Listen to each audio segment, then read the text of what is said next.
At my father's retirement party, the one I spent 3 months and nearly 20 grand putting together, they handed me a gift in front of everyone. A mahogany photo frame. Inside, a collage of family moments spanning decades. Every sibling, every cousin, except me. My seat at the banquet table was marked with a handwritten name card. The Ghost. People laughed. My mother even wiped a tear from her eye, like it was the funniest thing she'd ever seen. I smiled, reached under the table for a navy blue leather folder I'd been carrying all week, and unzipped it. Inside were contracts, life-changing ones. And right there, between the clinking glasses and polite applause, I tore them in half. Not a word, not a raised voice, just the sound of paper ripping through 20 years of being the family's punchline. An hour later, the calls started, and that's when they learned what I'd just destroyed. The room smelled like cedar and champagne. It was early evening at the Willow Creek Country Club, the kind of place my father always said wasn't for people like us when I was a kid. Tonight, it was, and I'd made sure of it. I was 34 years old, Evan Carter, founder of a tech services company in Austin, Texas. My name meant something in my world now. In theirs, it barely registered. This was my father's retirement party. I'd booked the hall, paid for the catering, the open bar, the live jazz quartet, everything. $20,000 for one night, 3 months of planning. I thought maybe, just maybe, it would buy me more than polite tolerance. They filed in wearing their Sunday best. My mother in a navy dress that matched the table linens, my sister Allison, arm in arm with her husband, my younger brother Jake, already making the rounds with a beer in hand. I greeted them all with a smile that felt too practiced. The speeches came first, my uncle talking about my dad's work ethic, my mother telling a few stories about the early years. Then came the special presentations. I thought that was my cue. But instead, my cousin handed me a box. "This is from all of us," he said with a grin that didn't quite reach his eyes. I opened it. Inside was a dark mahogany frame, glossy and heavy in my hands. Behind the glass was a collage, dozens of family photos, vacations, birthdays, graduations, my dad's fishing trips. Not a single picture of me. Dead center in neat gold calligraphy were 2 words, The Ghost. The table roared with laughter. My mother even dabbed at her eyes, saying, "Oh, it's just a joke, honey." My father gave me that half smile you reserve for someone who just tripped over their own shoelaces. Jake clinked his beer against the frame and said, "Pretty accurate though, right?" I smiled, or at least I think I did. The muscles in my face were doing something that resembled it. Inside, my chest felt tight, like someone was cinching a belt around my ribs. They didn't know, couldn't know, that under the table, resting against my chair, was a navy blue leather folder. Inside were contracts I'd spent weeks drafting and notarizing. One would have cleared my parents' remaining mortgage. Another created a college trust fund for Allison's 2 kids. The third offered Jake a position in my company, a 6-figure job if he wanted it. I'd pictured this night differently. I'd imagined the surprise, the gratitude, maybe even pride in my father's eyes. That folder was supposed to be my bridge back into the family I'd been orbiting from the outside for decades. Instead, here I was, smiling through a gift that told the truth I'd been trying not to face. To them, I'd always be the outsider, the misfit, the ghost. The jazz quartet played on, glasses clinked. Someone took a photo of my reaction, no doubt to add to their collection of inside jokes. I set the frame down gently, careful not to smudge the glass. My fingers brushed over the gold letters once, twice. The Ghost. It was almost poetic, in a cruel way. I excused myself quietly, pulling the leather folder onto my lap for just a moment. My thumb traced the edge of the first contract. I could feel the weight of it, not just the paper, but everything it represented. They thought this was all a joke. They had no idea what I was holding. Not yet. You don't become the ghost overnight. It takes years, decades of being quietly erased. I can trace it back to when I was 9. Jake had smashed our neighbor's window with a baseball, and somehow I was the one grounded for not stopping him. A week later, Allison failed a math test and told our parents she'd been studying with me. I hadn't seen her in days, but the lecture I got was about being a bad influence. It became a pattern. In our house, mistakes floated uphill, right to me. At 12, I got my first C in math. I cried before I even showed them the report card. Not because of the grade, but because I knew exactly how dinner would go. My mother's dramatic sigh, my father's quiet shake of the head. Meanwhile, Jake could flunk an entire semester and still get extra spending money for trying. Allison once quit a summer job after 2 weeks, and my parents sent her to Italy to clear her head. By 17, I'd stopped asking for much. But I made one mistake. I asked them to co-sign a small student loan. Not money, just a signature. They said no. You need to learn responsibility, my dad told me. This, from the man who'd bought Jake a second car after he totaled the first. So I learned responsibility the hard way. I worked nights at a 24-hour diner, went to school during the day, and taught myself how to code in between. My world shrank to a flickering laptop screen and the hum of old refrigeration units. While my friends went to football games, I was debugging JavaScript. The thing is, I was good at it. By the time I was 23, I'd built a basic subscription service that started catching on. Investors took notice. By 26, I'd paid off my student debt in one lump sum. I didn't tell my parents. I didn't tell anyone in the family. Because I knew exactly what would happen if I did. They'd twist it into a joke, or worse, into a favor I owed them. So I kept my wins quiet, but I watched. I saw Allison post photos from an apartment I knew she couldn't afford without help. I saw Jake upload cryptic Instagram posts about mental health 2 days before texting me for money. I saw my parents take anniversary cruises while telling me they were barely getting by. And I sent money, anonymous donations to my parents when their mortgage was late, quiet transfers to Jake to keep him afloat, even covered a tax bill for Allison's husband once, just so her kids wouldn't feel the fallout. I told myself it was because I still believed in family, that maybe if I gave enough, did enough, they'd finally see me. Last Christmas, I almost believed it. I offered to fly everyone to a ski lodge in Colorado. My mom told me to save my money. A week later, she posted a Facebook album titled Family Holiday, all thanks to Allison. That was the crack, the moment the fantasy began to crumble. So, when my father's retirement party came around, I saw my chance. A perfect venue, everyone in one place, no distractions. I'd prepared contracts printed on heavy linen paper, navy blue folders to match the table decor, the mortgage payoff letter, the trust fund paperwork, the job offer for Jake. It was supposed to be the night they finally knew the truth, who I'd become, what I'd done for them, how much I still cared despite everything. But looking back, maybe I was the one who didn't know the truth. Not yet. I'd imagined the moment 100 different ways. The toast would end, I'd stand, the room would quiet. I'd thank my father for the lessons he taught me, about grit, about persistence, about never giving up, even when it felt like the world had closed its doors. Then I'd slide the navy blue folder onto the table. They'd open it. My mother would see the words paid in full stamped across their mortgage statement. Allison would pull out the trust fund paperwork for her kids, her hands trembling just a little. Jake would glance at the job offer and look up at me like maybe, just maybe, he saw me for the first time in years. It wasn't about the money, it was about the look on their faces, about finally being let in. Instead, I sat there holding a mahogany frame that called me the ghost. The laughter was still echoing when I excused myself. I didn't storm off. No one even noticed I'd left. The country club hallway was lined with oil paintings of people who looked like they belonged here. Their eyes followed me as I walked to the coat room, not for my jacket, but for the folder. I opened it one more time, running my fingers over the crisp parchment. Every page felt like a piece of me I'd been saving for this exact night. The notary stamps, the signatures, the dates, proof of everything I'd built. I walked back into the dining room. The jazz quartet had shifted into something brighter. People were posing for pictures, wine glasses raised high. I stopped behind my empty chair, folder in hand. No one noticed. Perfect. I unzipped it slowly, letting the sound cut through the room's chatter. I pulled out the first contract, held it just long enough for the gold table lights to catch the ink, and tore it straight down the middle. The sound was sharp, deliberate. Allison was the first to turn. "Evan, what are you doing?" Her voice had that half-laugh, half-worry tone she used when she didn't understand the joke yet. Jake frowned. "Is that a contract?" My father pushed back his chair, starting to stand. "Son." I didn't answer. I just kept going. Page after page, slow, steady rips. Mortgage payoff, gone. Trust fund, gone. Job offer, gone.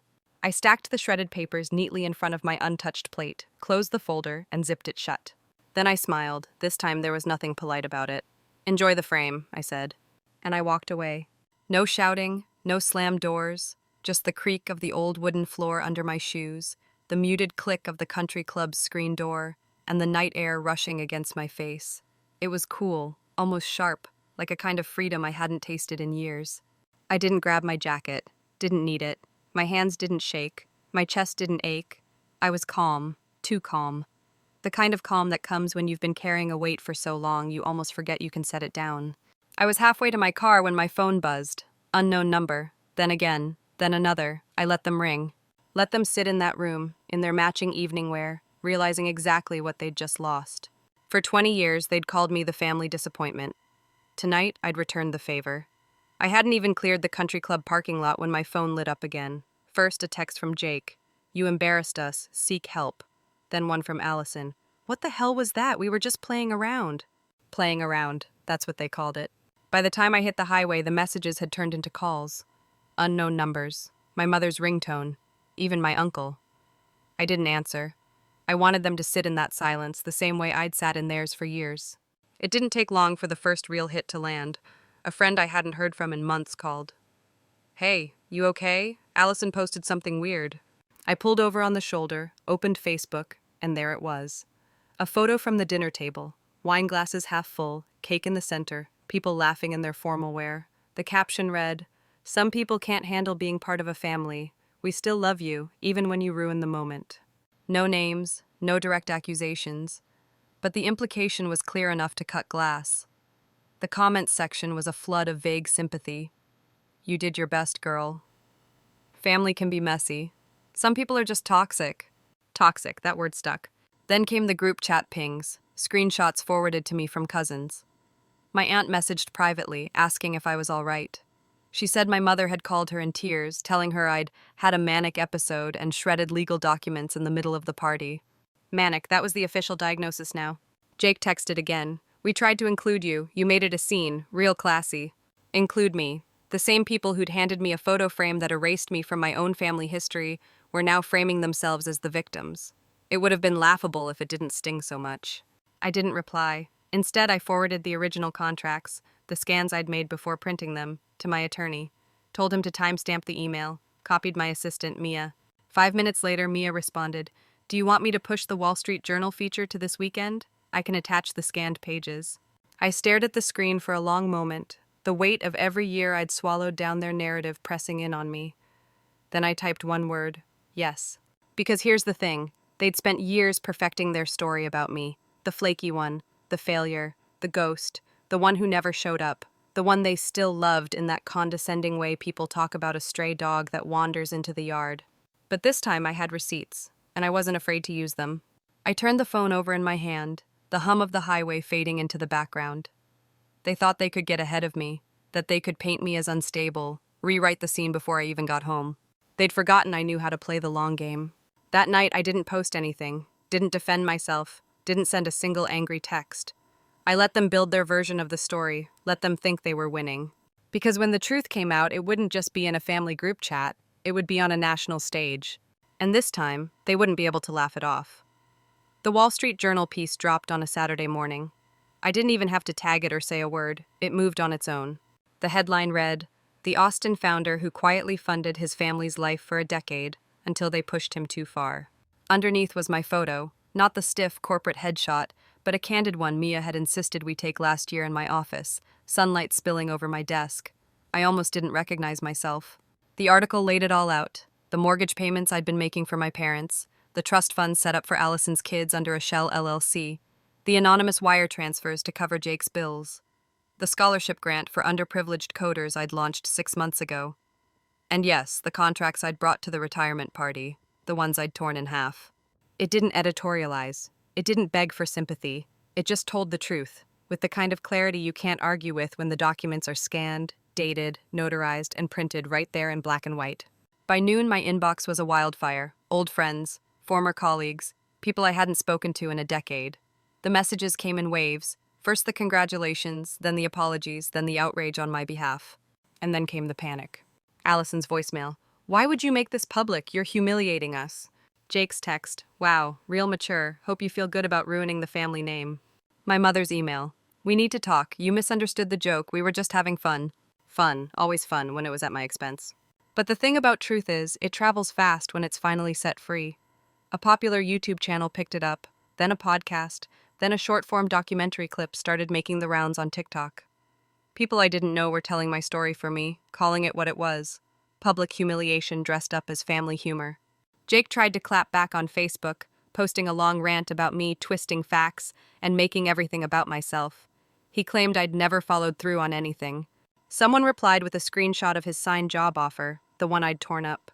Someone else dug up a clip from a local radio interview where he'd bragged about being the favorite kid. Not so funny now. Allison tried a softer approach. She posted a photo of us from years ago with the caption, "Still my brother, always love you." It might have landed if the comments section hadn't filled up with people quoting lines from the article about the frame and the missing photos. I didn't respond to any of it. I didn't have to. The story had grown legs and was sprinting far ahead of them. And here's the thing. They thought exposure would be my undoing, that if they painted me as unstable, no one would listen. But the receipts spoke louder. The documentation, the dates, the numbers, they were unshakable. For the first time, I wasn't the one chasing their approval or defending myself in whispers. I was standing still, and they were the ones scrambling to keep up. That night, I sat on my balcony with a glass of bourbon, phone buzzing on the table beside me. I didn't touch it. I watched the city lights blink against the Texas sky and realized something simple and undeniable. I had finally taken the narrative back, and I wasn't giving it up again.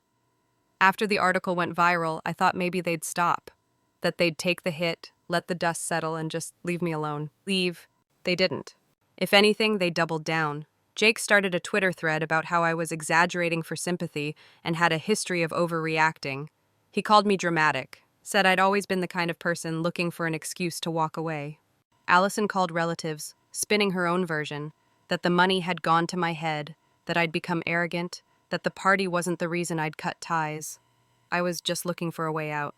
My parents stayed quiet in public, but I knew they were on the phone, framing it as a sad misunderstanding and telling people I'd taken things the wrong way. But here's the thing, this time the story wasn't sticking. Because people had receipts now, too. A cousin texted me privately to say she'd always noticed how I was treated differently. A former neighbor sent me a message remembering how my mother used to call me a late bloomer while bragging about Jake's internship at a company I now owned equity in. And for the first time in my life, the weight of proving myself was gone. I didn't need them to see me anymore. I saw myself. A few weeks later, I got a letter in the mail. It wasn't an apology, just a carefully worded, "We're still your family and we love you. We hope you can move past this." Move past it, like I'd had a bad day and stormed off. I didn't reply. A week later, another letter came. Longer, more emotional. They listed all the things they'd done for me when I was younger. A roof over my head, meals on the table, as if that erased the years of ridicule, the gaslighting, the smear campaign the minute I refused to play my part. They never once mentioned the money, or the frame, or the way they laughed. Then one morning, Jake posted an old photo of us as kids. The caption read, "Miss my brother, still love him, always will." It got shared, I got tagged, people wanted a reaction. But the truth was, the only people I owed anything to were the ones who stayed when I had nothing. And none of them had been at that country club table. So I stayed quiet. And in that silence, things shifted. Allison's husband left. Jake lost a speaking gig after someone sent the event organizer the WSJ article. My parents tried refinancing their house but got denied. The bank flagged instability. That part was on me. I'd stopped the monthly transfers. It wasn't revenge, it was release. I started traveling without keeping my phone in my pocket. Started saying yes to things because I wanted to, not because I thought they'd finally be impressed. I built new projects, hired people I believed in, mentored kids who reminded me of the version of myself that had to fight for a seat at the table. And then, one night, I got a message from someone I didn't know. It was just one line. "Thank you for showing people like me that it's okay to walk away." That one stayed with me, because for so long I thought leaving meant losing, that it meant I'd failed. But standing here now, looking back, it was the first time I'd ever truly won. I don't know if they still tell the story differently now. I don't care. The version of me that craved their approval is gone, and he's not coming back.